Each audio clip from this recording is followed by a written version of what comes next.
Welcome back to The Explainer. Today, we're diving into something I know we've all thought about at some point, decoding the unwritten rules of career advancement.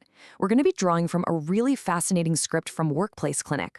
Look, if you've ever felt just completely baffled by how the corporate ladder actually works, or if you're wondering why all those late nights just aren't translating into a promotion, you're in the exact right place. We're breaking down a framework from HR expert Wally Abalaran. He spent over 15 years analyzing workplace dynamics, and he has this incredibly specific playbook for why certain people shoot up the ranks while others just get stuck. So let's talk about something that honestly makes a lot of people cringe at work. You've definitely seen this happen. You're putting in the long hours, your deliverables are completely flawless, you're hitting all your targets. But somehow, someone else, maybe someone who isn't even the smartest in the room or the most experienced, gets the exact promotion you were gunning for. It is literally so frustrating to feel like you're doing everything right, but still getting passed over. It really forces you to stop and ask, what in the world are they doing that I'm not? Well, that brings us right to the core thesis of this explainer. As Wally Abalaran points out through Workplace Klinik, promotions aren't always about talent. They're about visibility, mindset, and strategy. You see, in most modern corporate environments, pretty much everyone is talented. Talent is just the baseline, right? It's the price of admission that gets you in the door. But moving up, that requires an entirely different toolkit. Talent keeps you in your current job, for sure, but getting promoted is a completely separate skill set.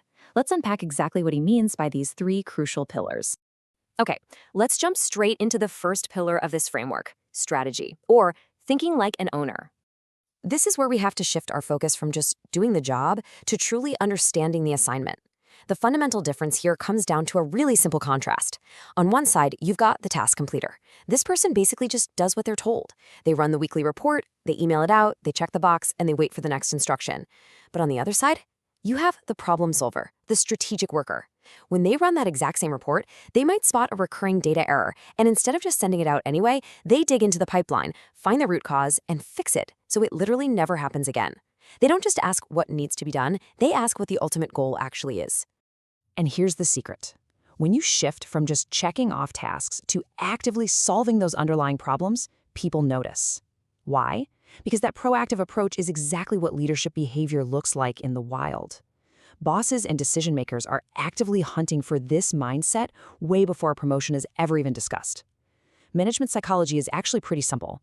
Promotions are almost always retroactive recognitions of leadership you're already displaying. You gotta prove you can handle the weight of the next level before anyone actually hands you the formal title. Now, what's really interesting about this is the massive disconnect between what we think matters and what actually matters to decision makers. Like your CV, it measures your skills, your years of experience, past titles. And yeah, that's what you were hired for. But what does leadership actually value when it's time to promote someone? They value people who take initiative. They value zero drama. Think about those high-stakes projects. When things inevitably go wrong, the person who creates zero drama and just quietly handles the crisis, that person is invaluable.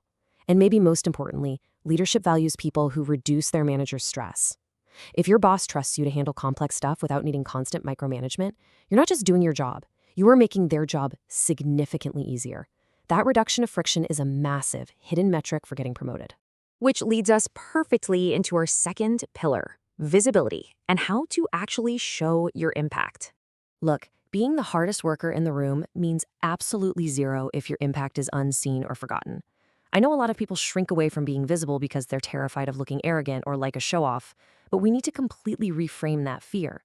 Making your work visible is not about bragging. It is about providing clarity. The employee who grinds in absolute silence until 8 p.m. will often lose the promotion to the person who logs off at 5 p.m. but sends a really concise, well-written Friday wrap-up email detailing their weekly wins to the team. If no one sees the impact of what you're doing, leadership won't know exactly what you bring to the table when it's decision time. You absolutely have to make your value clear. So, how do we actually pull this off without being annoying? First, speak up in meetings. Don't just be a wallflower. Prep ahead of time so you can add genuine value to the discussion. Second, share your wins confidently. You aren't boasting. You're factually stating what a project achieved, attributing success to the team, and owning your specific role in it. Third, loop in your managers with regular updates.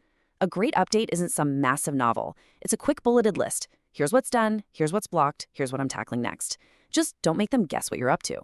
And finally, document your progress. You do this so that when performance reviews roll around, there is already a clear, undeniable record of your impact. All right, let's move to our third and final pillar, mindset. specifically cultivating growth and trust. This is all about the internal shifts you need to make to handle new challenges and navigate workplace relationships. We all know someone who operates super defensively, right? A problem pops up and their first reflex is, well, that's not my job. But the people on the fast track to promotion, they have a totally different reflex. They say, let me try. Imagine a cross-departmental crisis where two teams are completely misaligned. The person who says, not my problem, just stays stagnant. The person who steps up to mediate, asks for feedback, and volunteers to untangle the mess, that's the one who gets noticed by senior leadership. They see these messy moments as massive learning opportunities, not just annoying extra work. And that builds directly into a core rule of career advancement. Exposure creates opportunities. People with a growth mindset are constantly pushing boundaries. They aren't just sitting at their desks waiting to be spoon-fed their next task. By stepping out of their comfort zones and taking on those messy new challenges, they're generating the exact kind of visibility they need across the org chart. Solving bigger problems literally gets you into rooms with directors and VPs who wouldn't normally see your day-to-day work. And that exposure, that is exactly what generates the opportunity to advance. But hey, a growth mindset isn't just about the technical stuff, it is heavily about emotional intelligence. You could be the absolute best at the technical aspects of your job, but if you don't know how to relate to people, your career is going to stall. Building real relationships means communicating clearly. It means managing up. And by the way, managing up doesn't mean being a yes man. It means anticipating your boss's blind spots and solving problems before they ever even hit their desk. You have to support your team and stay emotionally intelligent under pressure. Knowing how to de-escalate tension during crunch time is so often the real key to unsticking a stagnant career. Ultimately, it's not just about what you know, it is deeply about how you carry it. Think of it like this: trust plus skill equals momentum. This is a powerful multiplier. Your technical skills absolutely matter, for sure, but they have to be paired with relational trust. In fact, technical skill without trust is a massive liability to a company. It's exactly why we see highly skilled but really abrasive people plateau in their careers all the time. But if leadership deeply trusts your character, your emotional intelligence, and your reliability, your technical skills are going to propel you forward at an incredibly accelerated rate. So, bringing it all together, we get Wally Abelarn's ultimate equation. Talent plus visibility plus mindset plus trust equals growth. Yes, talent matters, but talent alone just won't move you forward. If any single one of these other pillars, visibility, mindset, or trust, is a zero, the whole growth equation falls flat. The good news? You don't have to be the loudest person in the room, or the smartest, or even the most politically connected. But you absolutely must master this combination to see real upward mobility. I want to leave you with this provocative question. Are you showing up like the role you want? It's a pretty powerful mirror to hold up to your daily routine, isn't it? Because getting promoted isn't just about being slightly better at your current job. It is about being seen, being trusted, and proving you're ready for the next level.